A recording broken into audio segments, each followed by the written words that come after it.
That's like every week when someone goes down, you're like, I'm sorry. As a fan, you take it personal. You're like, I'm going to stop eating cereal late. Yeah. God's upset at me. That's why George Kittle's hamstring got hurt, was because I shouldn't have had a bowl of Cocoa Krispies at 2:30 in the morning because I smoked a joint. What are your thoughts on this current Niners team? We're 3-0 right now when we're taping this. I don't know when we're delivering this, but next week, are they going to be hopefully 4-0? 4-0, beating the Jags.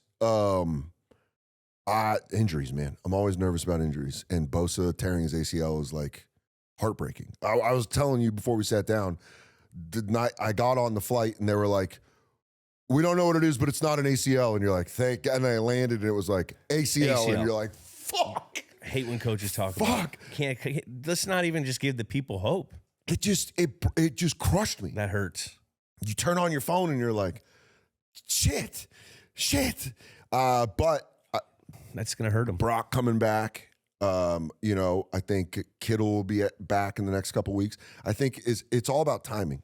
It's all about timing. And I think Saleh running the defense feels so relaxing just to be like, oh, he's got this. Yeah. He's going to dial something up. Seeing him, that intensity on the sidelines as a Niners fan, it just feels great. It does. Just to be like, it feels like, oh, we have a chance. Because I think past couple of years, defense has been the part where you're like, don't give it up, don't give it up. I mean, and they don't have the same player. They have lesser players now because a lot of those guys left. Yeah, but I love D. Winters stepping up for Dre Greenlaw. Yeah, Winters is good. But the corners, we got to see what the corner situation is. They're young in the backfield. I miss Hufanga. And anyone could be a good corner when you have Nick Bosa on the edge, but he's not going to be there anymore. What do you think? I think right now that they have 3 wins getting through this first quarter of the season. That's how you break it down when you're playing. You break the season down into quarters. Now that has 17 week, whatever. Yeah. But like the first quarter, this is like about learning what your team does well, learning what your team doesn't do well. And if you can collect wins while learning your team through these first 8 weeks, like that's huge. Because like what you just said, it's about timing on playing your best football at the end of the year. Yeah. So the fact that they are cleaning up right now in the division, collecting wins without their guys, that's all a positive. It's just going to be on if they can continue that progress because, Brock Purdy, he's going to come in, he's going to be a different player. Yeah. That toe, we all forget that turf toe, it retired the most athletic man, Deion Sanders. Turf toe is nothing to play around with. Did you ever get that? Never got that. But I used to get the Jones fractures. I'd break my 5th metatarsal. Those are bad. But was there anything you guys did in New England to time like warming up later in the season? Was there anything like, you're talking about like playing your best football at the right time.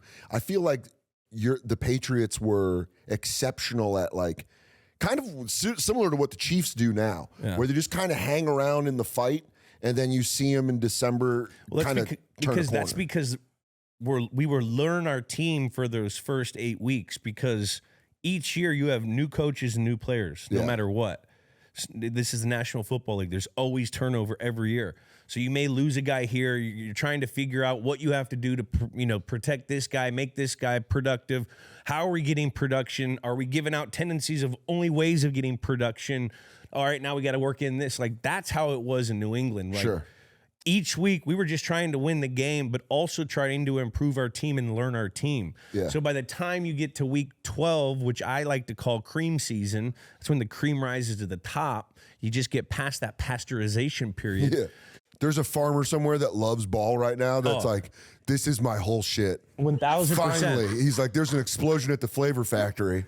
Now there's dairy in my football. And if you're trying to become a butter team, dog, if you're trying to become a butter team out here, buttery soft. That's when dude. That's when you see those teams exceed because all the shit they've learned their season along the line and they know what they're doing well and they know what they got to stay away from. And then they also had some stuff in the back pocket for when these things have been working that no one ever sees. Yeah, where you go, we got a little surprise. Yeah. And a lot of it is also health. Yeah. I mean, dude, in the NFL, it seems like health. It's all everything. That's everything. That's what Bill used to say. Nothing more important than the health of the team. Especially like as a 49er fan, you just go like, come on. It's everything. You go, again? Yeah. What's wrong? Stop. what did you guys do? It's, right? It's like, that's like every week when someone goes down, you're like, I'm sorry. As a fan, you take it personal. You're like, I'm going to stop eating cereal late. Yeah. God's upset at me. That's why George Kittle's hamstring got hurt, was because I shouldn't have had a bowl of Cocoa Krispies at 2:30 in the morning because I smoked a joint. Yeah, the superstition is real. But but the thing is also with, you know, the bad thing about the Niners, they've been really good for the last 5, 7, 8 years, right? Yeah, since Kyle. So they play deep into those seasons. So when you have a lot of guys, a lot of continuity, you play deep into the seasons, you have less recovery in the off season, and they go to go deep in the season like they have and not collect a Super Bowl. That's tough because these things start to happen. Injuries to older players will start to happen the older they get. That's just how it goes. So the only solution is we'll just win the ring this year, and then everyone will feel better, and then we'll stop getting injured. Or you go. I think so. Know. Yeah, I don't know, man. It is one of those things where it's the older I get, the more I understand people getting injured. I'm like, dude, I get up off my couch and I almost pull something. I think like imagine. Right now, like the Niners are having a lot of success, and Christian McCaffrey, he's touching the ball a lot. But that scares me because they're collecting all these wins, and is he going to be able to do this? Yeah. Because the numbers haven't told us that he has. And right now he's on pace to break the record for all-time touches in a season. Yeah, which you're like with a guy that is older, that has had a history of injuries. Like, that's so like we would do this. So like in New England, I would start out hot with like 30 catches in the first, 35 catches in the first 3 weeks, 4 weeks. Yeah.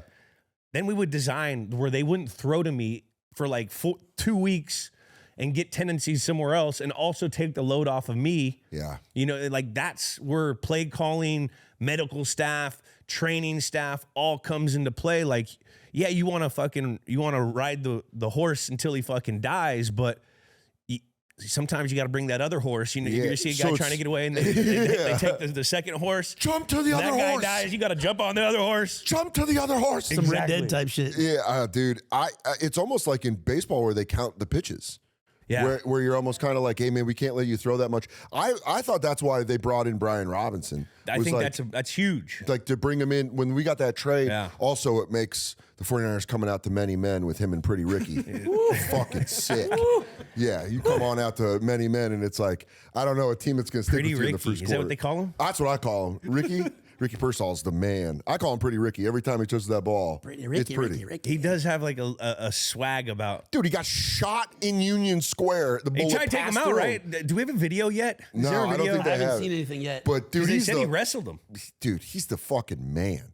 He also is like, my friend is a huge Florida fan, and when we drafted him, he called me up. He's like, you guys got a dog. Yeah. And I was like, and then he got shot, and then he played.